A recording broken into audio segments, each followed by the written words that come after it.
West ইন্ডিজের বিপক্ষে সিরিজের প্রথম টেস্ট ম্যাচ হেরেছে বাংলাদেশ। দ্বিতীয় ম্যাচেও জিতবে সেই সম্ভাবনা কম। প্রাপ্তির জায়গা নেই খুব একটা, তবে কিছু না পাওয়ার ভিড়ে যা কিছু পেয়েছে বাংলাদেশ সেটার আশায় ছিল বছরের পর বছর একজন গতিদানব আসবে, যার বল মোকাবেলা করতে ভয় পাবে তারা।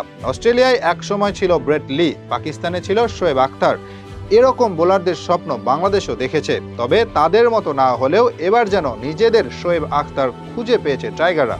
তিনি আর কেউ নন, নাহিদ রানা। প্রথমবারের মতো সুইমিং কন্ডিশনে বোলিং করার সুযোগ হয়েছে লাল বলে, আর সেখানে গতির ঝড় তুলেছেন তিনি।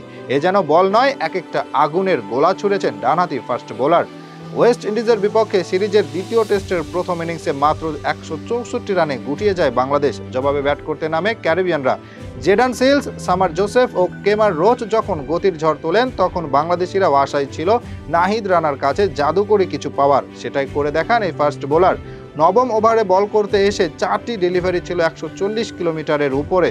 13তম ওভারটা ছিল সবচেয়ে ভয়ঙ্কর। বলা যায় পুরো ম্যাচে এর চেয়ে আক্রমণাত্মক কিছুর দেখা মেলেনি।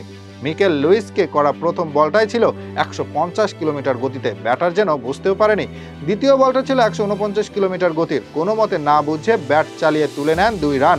তৃতীয় ও চতুর্থ বল দুটি ছিল আবারও 150 কিলোমিটার গতিতে। ব্যাটার যেন কোনো মতে নিজের উইকেটটা টিকিয়ে রাখেন। সেই ওভারে নাহিদ রানার উপর যেন ভর করেন শোয়েব আখতার। কোনোভাবেই থামানো যাচ্ছিল না তাকে। পরের বলও ছিল আগুনের গোলা। পঞ্চম বলটা ছিল 148 কিলোমিটার গতিতে। একের পর এক দারুণ সব ডেলিভারি।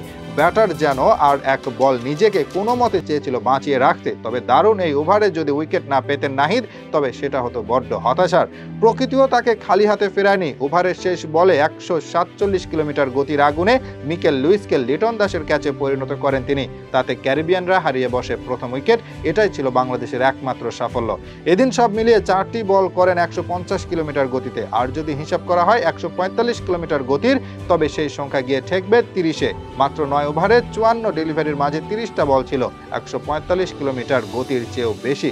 তিনি যেন ফাস্ট বোলারদের চেয়েও বেশি কিছু। বয়স মাত্র 22, তাতেই যা করছেন, সামনে কি হবে ব্যাটারদের সেটা ভাবতেই যেন গা শিউরে ওঠার মতো অবস্থা। এরকম একটা দিনের অপেক্ষায় ছিল বাংলাদেশ সমর্থকরা। কোনো একজন ফাস্ট বোলার আসবে যার হাত ধরে বের হবে আগুনের গোলা। তার গতির সামর্থ্যের প্রমাণ দেন আরও অনেক আগেই। এবার সুইমিং কন্ডিশন কাছে পেয়ে যেন তিনি বনে গেলেন বাংলার শোয়েব আখতার।